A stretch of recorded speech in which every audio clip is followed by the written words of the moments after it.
I'm Marina Joshi. The U.S. Senate has overwhelmingly approved President Obama's nomination of John Kerry as the next Secretary of State. The 69-year-old Democrat will succeed Hillary Clinton, taking over Washington's diplomacy amid deepening turmoil in the Middle East, raging conflicts in Africa, and complicated relations with Russia. RT's Ganesh Chikan looks at Kerry's past foreign policy decisions and what it might signal about the future. The evolution of John Kerry's views has been quite remarkable. So remarkable that it's hard to pin where exactly he's standing on a number of issues. He built his career on the reputation of an anti-war advocate. A Vietnam veteran himself, he was very vocal as a spokesman of the Vietnam veterans against the war back in the 70s. Then in the 80s, he challenged the Reagan administration's policies on Central America. In 1991, he voted against the U.S. involvement in the first Gulf War. But later, over the years, John Kerry has morphed into a pretty much mainstream politician with a record which casts a shadow on the anti-war image that he's been trying to build for himself. In 2002, he voted to authorize the Iraq invasion. And since then, he has made a slew of conflicting statements, which might have cost him the election in 2004 when he was running as the anti-war candidate. So while criticizing George W. Bush for the war in Iraq, in 2004, in August of that year, when asked if he would still have gone to war knowing Saddam Hussein did not possess weapons of mass destruction, John Kerry said, yes, I would have voted for the authority. I believe it was the right authority for a president to have. In September that year, in direct contradiction to that statement, John Kerry said, we should not have gone to war knowing the information that we know today. These are just some of his other conflicting statements. For example, on supplemental funding for the troops back in 2003, it was an $87 billion bill. In September that year, he was for it. In October, he voted against it.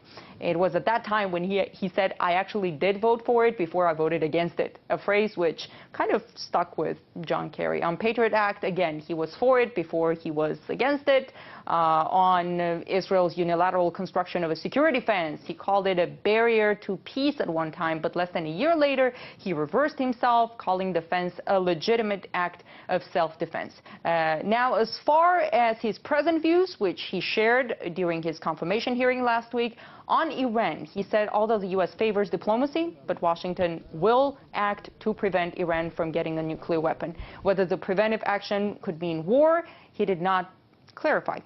He was cautious speaking about Syria, and that caution is reflective of the White House becoming seemingly more aware of the challenges there and the threats behind a military intervention.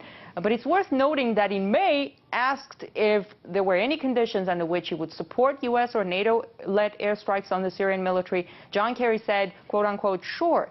But before that, in March, he also said bombing Syria would not be the right thing to do. So it's not necessarily a flip-flop, but you could see that his actions and views can go either way. During the confirmation hearing, we heard John Kerry pretty much channel the new message that the Obama administration is trying to convey, and that is, in President Obama's own words, we're not shooting from the hip, and his nomination of Chuck Hagel, who's known to have been against the strike on Iran, for example, could be part of that message. So Secretary of State John Kerry now channels that we're not going to rush into action message. But his record shows when the tide turns, and that tide can turn very quickly, and the drums of war start beating loud and clear again, John Kerry would probably jump on that tide.